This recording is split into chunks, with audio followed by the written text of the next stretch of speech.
Je vais tout simplement vous poser la question avec ce Kinder Bueno que je vais ouvrir et commencer à déguster sur ce plateau.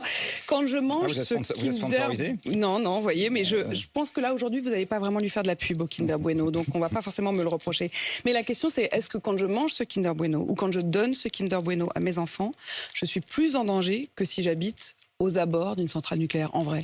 Alors la formule à laquelle vous faites allusion est une formule que j'ai employée parce que vous savez que dans le genre d'exercice que vous proposez, de temps en temps, il faut trouver des moyens très brefs en temps, parce qu'on n'a pas beaucoup de temps, pour essayer d'illustrer quelque chose.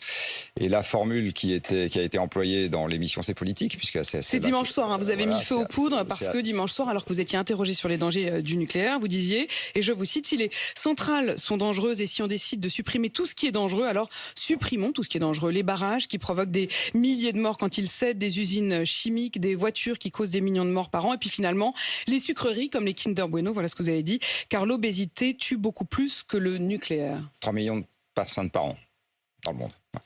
Et 1,2 million de morts en Europe par an, en effet, voilà. l'obésité. Donc c'était une manière d'illustrer le fait que si on doit regarder ce qui porte atteinte à notre santé, quelle qu'en soit la cause, eh bien, on ne va pas retrouver le nucléaire dans les nuisances qui arrivent en tête. Voilà, c'est un fait. Et je voulais illustrer ça, et dans le feu de la discussion, j'ai pris cet exemple. Vous comprenez que ça ait choqué une partie, notamment des écolos politiques, qui ne comprennent pas votre position? Alors, je vais redire ce que j'ai dit sur le plateau. Je ne considère pas que EELV, pour les nommer, Europe Écologie Les Verts, aujourd'hui, soit dépositaire de la sensibilité de la totalité des gens qui se préoccupent d'environnement. Sinon, il ne ferait pas 4% aux élections, il ferait 80%. Parce que quand vous demandez aux Français si l'environnement est quelque chose qui les préoccupe, alors des fois on essaye de classer ça par rapport au chômage, au pouvoir d'achat et autres trucs de ce...